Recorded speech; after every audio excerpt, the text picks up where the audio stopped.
Welcome back to another Phasmophobia video, and this video is going to be a little more casual, and I'm going to be talking about why I love Phasmophobia, and it's going to be broken up into 3 different parts. I'm going to go over stages of gameplay loop and progression of skill, replayability, and then the direction of the game. And for each of these sections, I'm going to talk about things that I like. This isn't going to necessarily be a review of the game, and I'm not really going to be talking about things that I don't like. So anyways, I guess you can just sit back and listen to me ramble about this game for a little bit. Before this video starts, I just want to say that I did make a new Discord recently, so if you're interested in joining that, just check the description and there's going to be a link below.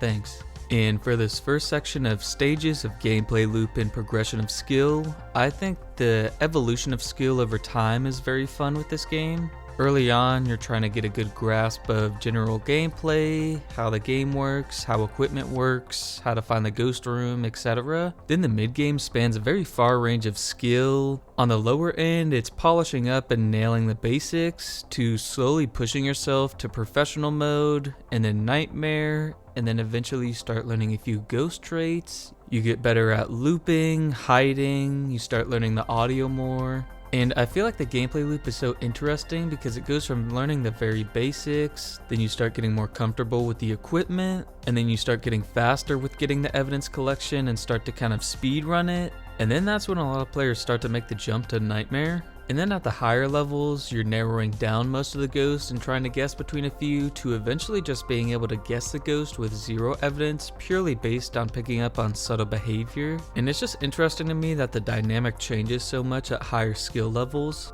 As I said, from professional to nightmare, it starts making a transition from trying to speedrun collecting all the evidence to really sitting and waiting and testing different ghost types. And then also testing your knowledge with the game, which I think is really cool. And the progression of skill is interesting as it factors in a lot into game sense. In my opinion, audio is really important in Phasmophobia, and I feel like it isn't really talked about enough, because things like mastering and locating sources of audio can help you find the ghost room, locate where the ghost is interacting with objects or possibly roaming to, and most importantly, it helps you know where the ghost is during a hunt, even if you can't see it. I think what separates a lot of more average players to higher level players is really mastering the audio, especially during hunts. Knowing exactly where the ghost is or is going to be coming from is huge, and I think the mistake a lot of players make is trying to rely too much on visual cues during hunts. And especially for things like looping, mastering the audio is really important, as there's going to be a lot of scenarios where you're not necessarily in the perfect looping spot, or you might not have the breaker on, or the lights are turned off. And I feel like people rely on the lights a little too much, especially during hunts, because it's inevitable that you're going to be stuck in a dark room and maybe there's not a hiding spot free. Mastering the audio during hunts is important because you need to be able to listen for double backs, how close or far the ghost is, when to sprint away, or maybe hold that angle just a bit longer. And it's really satisfying and fun when you have 0 visual information and you're still able to survive hunts off of map knowledge and audio alone. Another aspect of game sense is knowing things like hunting patterns.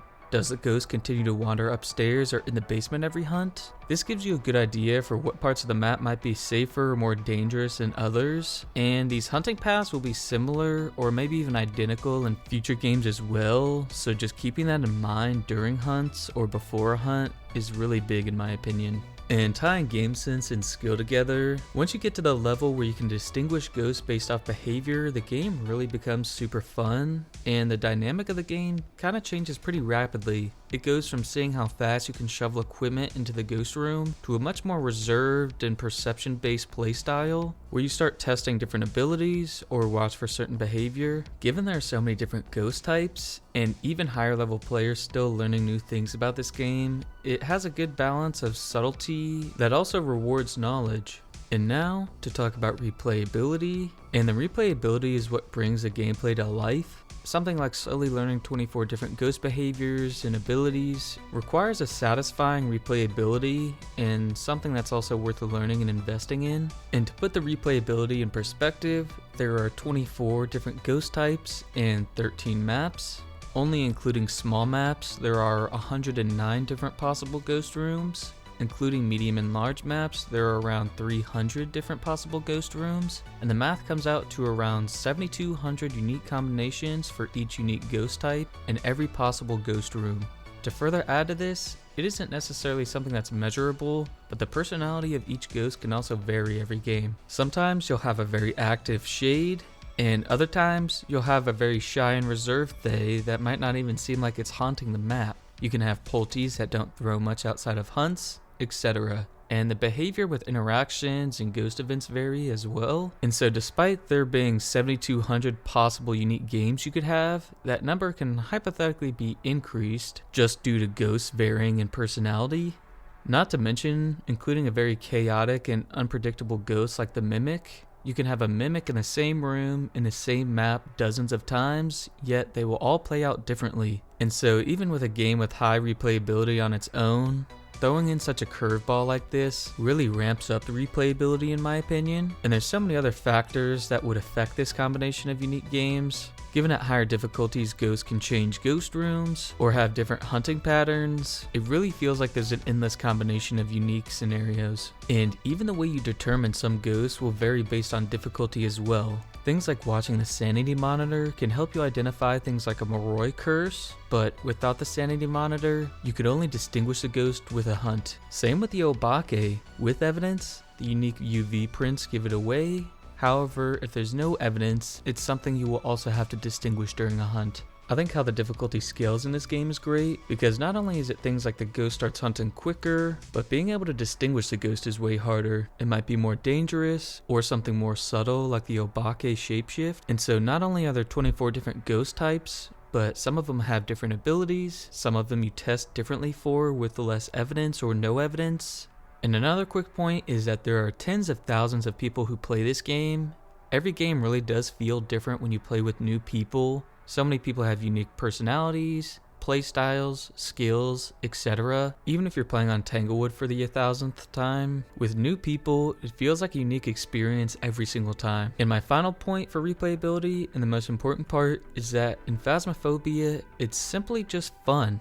Every game I play feels different, whether I'm playing with new people, encountering a specific ghost in a room I haven't had before. It's fun just to encounter unique scenarios where I have to test my game knowledge. And finally, I want to talk about the direction of this game. And I know a lot of people have some mixed feelings about certain things, but I more so want to make a point about the direction this game has gone over the years. I think the biggest thing was adding game modes where there's less evidence. I remember when me and all my friends first played Nightmare when it was added, and we all thought it was the coolest thing ever because, as I mentioned before, once you play the 3 evidence game modes enough, it just kind of becomes speed running the evidence into the ghost room as fast as you can, and a lot of the games start to feel pretty similar, and so it was such a nice change of pace. I also love the updates that overhauled the progression. Having the tiers to the items along with proper levels and prestiges is really fun and kind of a simple thing in my opinion. Along with the new leveling, I really love the addition of the ID cards as well. I really hope they continue to add unique badges, even if it seems kind of insignificant. It's something that's easier to put together than coding a bunch of stuff, and I feel like since it's optional, it gives players who are interested something to work towards if they want. I think for any game, the more customization, the better. One thing I think that would be cool to add for the badges is maybe there's specific stat tracking badges. Maybe after you pick up a certain amount of bones, you get a special bone badge that shows how many bones you've picked up. Or once you've taken a certain amount of 3-star photos, you get a badge that shows how many photos you've taken. Just fun, simple ideas that I feel like some people would really like. I also think the upcoming photo overhaul to the media sounds really good, as it adds a lot of depth to the photo system. As of now, most people just take a bunch of photos of salt or interactions, which is fine. But just having an extra layer of depth I feel like is really good. And obviously I always love when they add new ghost types, new maps or map reworks, and new equipment could be really fun and good depending on how it's implemented. But TLDR, I think this game has a lot of great skill progression, the dynamic of the game changes a lot. Then you have a lot of great replayability. The replayability is fun, which makes learning all these different ghost types worth it and fun to invest in. And then finally, the direction of the game I feel like has been good. I think a direction of more customization, new maps, new equipment is always going to be great, and I really can't wait to see what they add in the year 2025. But I think that's going to do it for this video. I kind of wanted to just talk about why I like this game so much, and I feel like what I said probably resonated with a lot of people. And let me know in the comments if you like this style change of a more casual and different approach to a video, and thank you so much for watching.